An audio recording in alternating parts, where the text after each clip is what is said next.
অভ্যুত্থান পরবর্তীতে আমরা দেখতে পেলাম একে একে এদেশের শীর্ষ সন্ত্রাসীরাও আদালত থেকে খালাস পেয়ে মুক্তি পেয়ে জামিন পেয়ে বের হয়ে আসছিল। এই বিচারের রায়ের পরে বেকসুর খালাসের পরে আইন উপদেষ্টা উচ্ছ্বাস প্রকাশ করছেন। ধিক্কার জানাই এই গণ অভ্যুত্থানের যে শক্তি যারা এখন গণহত্যাকারীদের পক্ষ অবলম্বন করছে। যে অভিযোগে 25 বছর সাজা ছিল সেই অভিযোগ থেকে তাকে বেকসুর খালাস দেওয়া হলো। যে অভিযোগে 5 বছরের কারাদণ্ড ছিল সেই অভিযোগ থেকে বেকসুর খালাস দেওয়া হলো। অথচ আমরা সবাই জানি, এদেশের সবাই জানে, উত্তরাঞ্চলের সবাই জানে যে এটিএম আজহারুল তৎকালীন ইসলামী ছাত্র সংঘের রংপুর জেলার সভাপতি ছিলেন।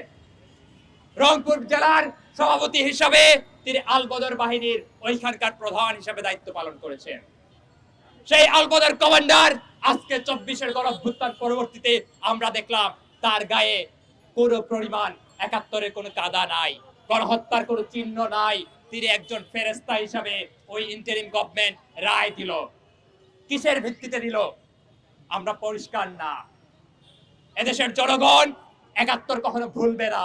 71-এ যারা গণহত্যা চালিয়েছে তাদের পক্ষে যেই সরকার অবস্থান নেয়, যেই গণঅভ্যুত্থানের আকাঙ্ক্ষার কথা বলে এই অবস্থান নেয়, তাকেও এদেশের জনগণ ছুড়ে ফেলবে। 71-এর গণহত্যাকারী জামাত ইসলাম এর বিচার কিন্তু এখন হয় নাই। এই অভ্যুত্থানকারী সরকার নতুন আইন প্রণয়ন করেছে, যারা গণহত্যার সাথে জড়িত তাদেরকে সেই সব রাজনৈতিক দল এবং রাজনৈতিক দলের সমর্থকদেরকে ওই আইনে বিচারের আওতায় নিয়ে আসা যায়। এতদিন পার হয়ে গেল, আমরা দেখতে পেলাম না এই অন্তর্বর্তীকালীন সরকার 71-এর গণহত্যার সাথে জড়িত ওই জামাত ইসলামের বিচারের কোনো উদ্যোগ নিচ্ছে, কোনো উদ্যোগ নেয় নাই। ছাত্র সংঘের তৎকালীন ছাত্র সংঘ বর্তমান ইসলামী ছাত্র শিবিরের বিচারের কোনো উদ্যোগ নেয় নাই। অথচ আইনে স্পষ্টভাবে বলা আছে গণহত্যার সাথে জড়িত, মানবতা বিরোধী অপরাধের সাথে জড়িত রাজনৈতিক দল, রাজনৈতিক মতাদর্শ এবং তার সমর্থকদেরকে বিচারের আওতায় নিয়ে আসা সম্ভব। এই ইন্টারিম গভর্নমেন্ট বসেছিল ক্ষমতায় 3টা উদ্দেশ্যকে সামনে রেখে। এই জুলাই আগস্টের যে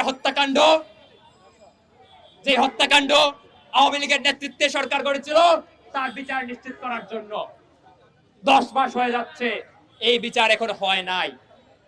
কোন স্পষ্ট দৃশ্যমান বিচার কার্যক্রম আমরা দেখতে পাই নাই।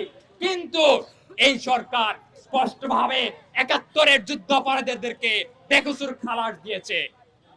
অভ্যুত্থান পরবর্তীতে আমরা দেখতে পেলাম একে একে এদেশের শীর্ষ সন্ত্রাসীরাও আদালত থেকে খালাস পেয়ে মুক্তি পেয়ে জামিন পেয়ে বের হয়ে আসছিল। একই প্রক্রিয়ায় আমরা দেখতে পেলাম এদেশের রাষ্ট্রের সাথে, এদেশের দেশের জনগণের সাথে যারা যুদ্ধ ঘোষণা করেছিল তাদেরকে বেকসুর খালাস দেওয়া হলো। এর নির্লজ্জতা এই রাষ্ট্র কোনোদিন গ্রহণ করতে পারবে না। আমরা দেখতে পেলাম এই বিচারের রায়ের পরে, বেকসুর খালাসের পরে আইন উপদেষ্টা উচ্ছ্বাস প্রকাশ করছেন। তিনি ঘোষণা করতেছেন যে ন্যায় বিচার নাকি প্রতিষ্ঠা পেয়েছে। ধিক্কার জানাই এই গণ অভ্যুত্থানের যে শক্তি যারা এখন গণহত্যাকারীদের পক্ষ অবলম্বন করছে তাদের প্রতি আমরা ধিক্কার জানাই। আমরা বলতে চাই আপনারা ন্যায় বিচার প্রতিষ্ঠা করুন। এই আদালতকে আপনাদের সরকারের তল্পি বাহক বানায়েন না। এই গণ অভ্যুত্থানকে আপনার জামাত ইসলামের কোলে উঠায় দিয়েন না।